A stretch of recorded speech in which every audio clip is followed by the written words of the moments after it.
Sextou, pessoal, sextou. Bom, para vocês que sempre acompanham Sextas Assustadoras, vocês sabem que eu sempre trago assuntos para vocês que tenham um pouco de história, também ali com as suas mesclas no terror, né? E não apenas puramente um terror sensacionalista e barato. E hoje nós vamos falar sobre a Santa Morte, né? Ou La Santa Muerte. Ou também a menina de vestido branco, a menina de branco, que é cultuada no México e também em muitos países latino-americanos. Como surgiu essa santa, né, que usa ali o seu manto, tem vários objetos ali junto com ela, mas que ao invés de uma pessoa, uma mulher, uma santa normal, ela é uma caveira. E também a origem das tatuagens da caveira mexicana e tudo que envolve essa santa, o que a igreja pensa sobre essa santa e todas as vertentes que utilizam a imagem da Santa Morte lá dentro do México, que provavelmente as festividades já estão acontecendo porque ela é comemorada, sim, as honrarias começam entre o dia 1º e o dia 2, que acredita-se que o véu entre os vivos e os mortos, ele está muito fino. Então, esse é o assunto de hoje, eu espero que vocês gostem, já aproveitem, gente, deixa um like pra mim logo no início do vídeo, porque isso ajuda bastante. E eu vou pedir pra vocês, vou dar uma de pedante e vou pedir pra vocês que compartilhem esse vídeo pelo menos em uma rede social ou com amigos de vocês aí pelo WhatsApp que gostem desse assunto para poder fortalecer o canal. Porque, gente, hoje, exatamente hoje, nós somos 3.508 inscritos e isso é muito gratificante e eu agradeço demais a vocês. Agora eu vou chamar a vinheta para que esse vídeo não fique muito longo e nós já vamos voltar ao assunto, tá bom? Então, Penny, Jack, vinheta.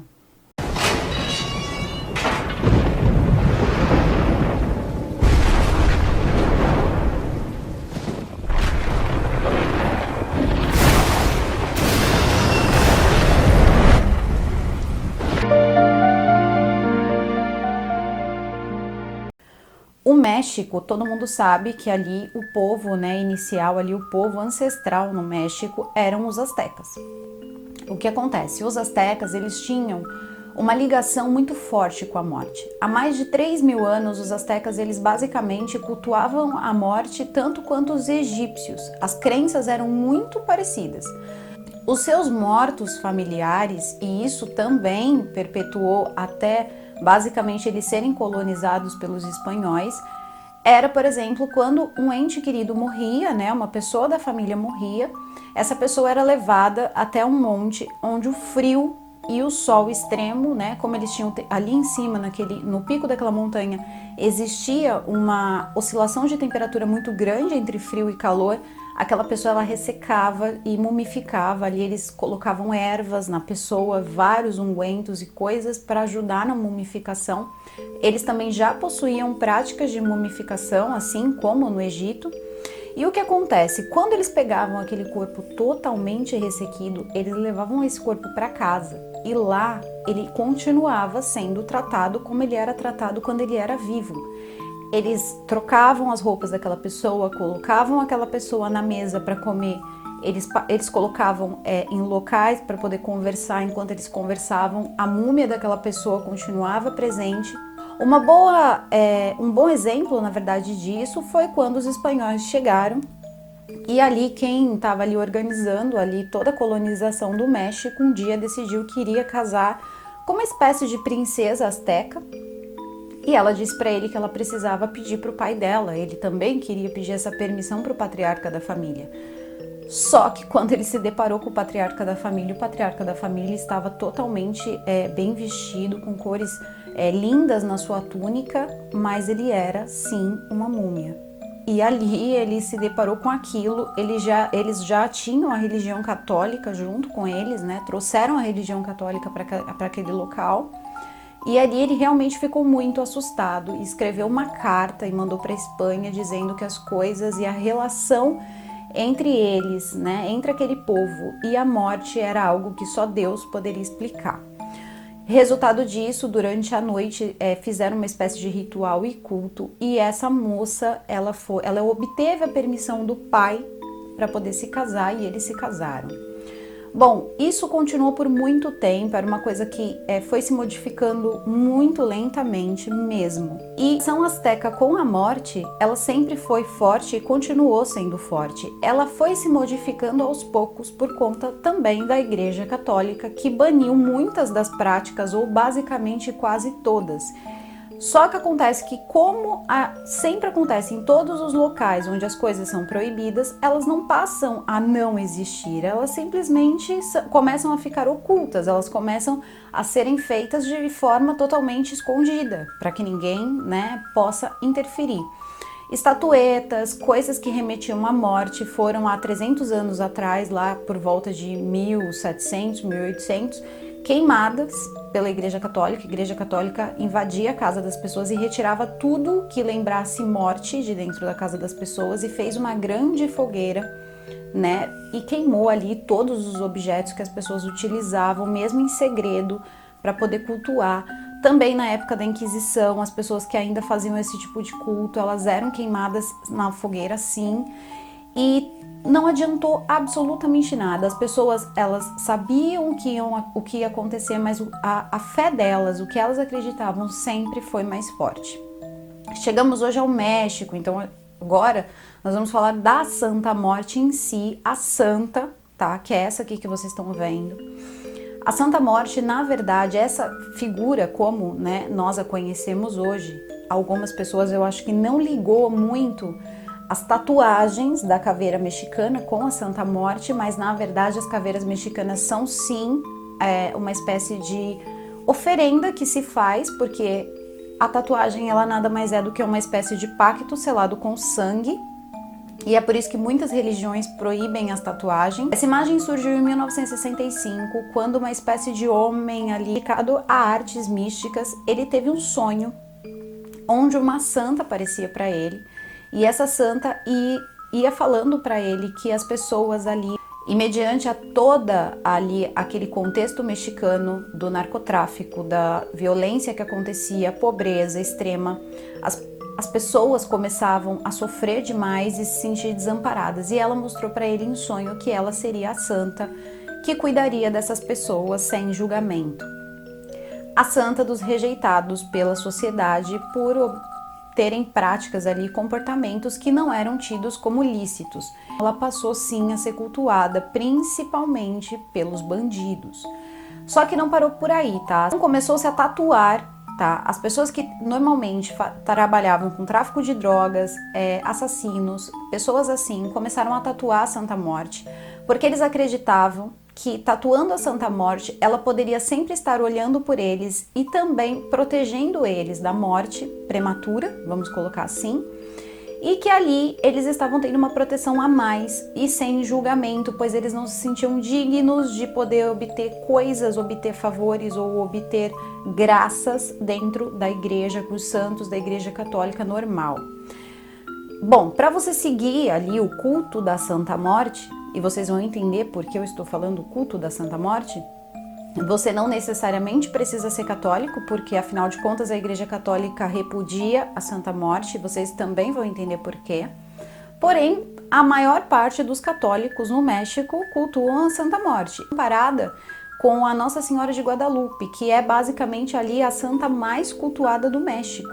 Então a Santa Morte, ela tem um altar basicamente na casa de quase todas as pessoas, mesmo aquelas que julgam a Santa Morte, sempre acendem uma vela por algum motivo. A Santa Morte, ela tem vários cultos. Ela tem o culto normal, onde existem pessoas que fazem promessas, como por exemplo bolos de tamanhos gigantes. Normalmente no dia do dia 1º, elas começam a fazer o bolo no dia 1º para ser servido aos pobres no dia 2. Então todo o ritual começa no dia 1º, né? Na madrugada do dia 1º e vai até o dia 2. Em algumas localidades esse rito é feito entre o dia 15 e o dia 16, e ele vai variando ali entre as localidades, mas normalmente é sim entre o dia 1 e o dia 2, que é realmente o dia que a maior parte das pessoas do mundo cultuam os mortos, e alguns começam no dia 31, que é o Halloween, porque realmente se acredita que ali no Halloween o véu realmente fica mais fino, então a conexão com o santo é muito mais forte. E ali acontecem vários cultos, e aí vem a parte mais obscura da Santa Morte. A Igreja Católica repudia a Santa Morte por dizer que ela não representa o bem. Ela não representa o bem porque quem pode contar o tempo e quem pode saber quando uma pessoa vai morrer ou não, abreviar ou aumentar os dias de uma pessoa é apenas Deus e não a Santa Morte, como muitas pessoas acreditam. Então a igreja não reconhece essa santa e também critica e não vê com bons olhos as pessoas que cultuam a Santa Morte, dizendo sim que essas pessoas cultuam espíritos malignos, que possuem ali aquela santa e que faz com que essa santa faça vários e vários milagres, porque muitas coisas são relatadas e as pessoas realmente dizem sentir a Santa Morte. Acontece que muitas pessoas apenas pagam, né, suas promessas ou suas ofertas dessa maneira, colocando comidas no altar, acendendo velas de acordo com o que elas precisam, seja proteção ou seja saúde, e elas vão acendendo essas velas de acordo com realmente o que elas estão ali necessitando e pedindo ali a permissão de Deus para que a Santa Morte possa trazer para elas o que elas estão pedindo, mas muitas pessoas não param por aí. Como o México ele é muito permeado por várias religiões e parece que todas as religiões utilizam também a Santa Morte. Então existem cultos, existem costumes sim para a Santa Morte, como por exemplo, uma menina normalmente quando ela tem a sua primeira menstruação ela tem que ser ofertada para a Santa Morte e é feita uma cruz na cabeça ali da menina e essa cruz é feita com sangue de galinha. Isso, eu não sei se isso são em todos os cultos, mas apenas nesse específico que eu li. E também os bebês, muitos bebês são ofertados, tá, para que a Santa Morte cuide e guie essa criança. A Santa Morte, ela tem alguns objetos com ela, que se você parar para pensar, tem algum sentido. Ela carrega uma espécie de foice, uma foice que lembra realmente a morte, vamos ceifar a vida. Ela também mostra uma espécie de mundo, ela carrega uma espécie de planeta, um mundo, uma bola. Então ela diz ali, com aquele objeto, ele realmente mostra para nós que ela está presente em qualquer lugar do mundo. Então você pode cultuá-la em qualquer lugar do mundo, porque afinal, aonde existe a morte, ela pode também existir. E também ela carrega uma balança, para demonstrar justamente que ela não faz julgamentos com as pessoas que ela decide proteger. E parece que também outros objetos são atribuídos a ela, como a coruja, como uma espécie de ampulheta com cabeça de caveira, para mostrar que o nosso tempo está sempre contado e que nós não podemos esquecer disso. Muitos cultos colocam a Santa Morte como uma espécie sim de entidade que pode ser ali invocada para coisas mais materiais, como riqueza e esse tipo de coisa. Inclusive, a imagem da Santa Morte ela é mostrada de várias cores, porque cada cor representa ali uma utilidade para aquela santa. Então você encontra ela com um manto roxo, com um manto amarelo, no caso para o dinheiro. Então você vai encontrando ali uma variedade de coisas. Dentro dos cultos também, eles parecem que dão ali para as pessoas uma espécie de livreto para que as pessoas saibam cultuá-la, oferecer as coisas certas nos momentos certos e nas datas certas. A Santa Morte, segundo as pessoas mesmo que já tiveram algum contato com essa entidade, ela realmente parece dar o que a pessoa pede. Porém, as pessoas mais sensíveis dizem que chega a sentir o manto dela numa espécie de meditação e concentração. Num ritual de invocação, eles conseguem sentir e ouvir a Santa Morte. E muitas vezes a Santa Morte ela pede filhos, não para sacrifícios humanos, como muitas vezes foi atribuído, não para sacrifícios humanos, mas para ser ofertado ali como uma espécie de batismo, para que a Santa Morte possa ali possuir, como se fosse a tutela daquela criança e guiá-la, enfim. Muitos pais, principalmente no México, atendem a esse pedido e têm esse pedido como uma amostra de que está sendo ouvido e que seu filho está protegido. Não se pode julgar, não se pode dizer que sim ou que não. As pessoas que são devotas à Santa Morte não abdicam disso, por mais que os padres caiam em cima, por mais que tudo tenha que ser muitas vezes escondido, coisa que hoje em dia não é mais, as pessoas saem festejando desde o Halloween até o dia 2 pelas ruas, e nada faz essas pessoas desacreditarem da Santa Morte. Hoje parece que está uma grande festividade no México, né? Pois é o dia da Santa Morte e, bom, as pessoas que têm as caveiras mexicanas basicamente chegaram a ser proibidas de entrar na Igreja Católica, ou quando entravam recebiam grandes sermões de padres e que faziam eles cobrirem as tatuagens. E que quando você faz a caveira mexicana, sabendo do significado dela ou não, você está sim se ligando, né? Ficando ligado ali com a entidade da Santa Morte ou da Santa Muerte. E sim, parece que você automaticamente acabou de selar um pacto com a Santa Morte, seja isso bom ou ruim para você, dependendo do que você acredita e também se você acredita nisso. Bom, eu acredito que você só consegue mesmo se ligar a alguma coisa se você realmente tiver fé naquilo. Então, não sei se isso tem muito sentido, mas no México tem. E isso é tido com muito, mas muito, muito, muito cuidado. Então as pessoas respeitam e normalmente fazem essas tatuagens em locais muito sensíveis, como a cabeça, o peito, que são locais onde você pode tomar um tiro e morrer, por exemplo. E eles acreditam fielmente nessa proteção e nesse pacto. Bom, gente, o vídeo de hoje vai ficando por aqui. Foi o Cestas Assustadoras de hoje, que eu achei que era um assunto bem pertinente para a data, vamos colocar assim, né? E eu vejo vocês em um próximo vídeo e um excelente final de semana para todos. Super beijo para vocês.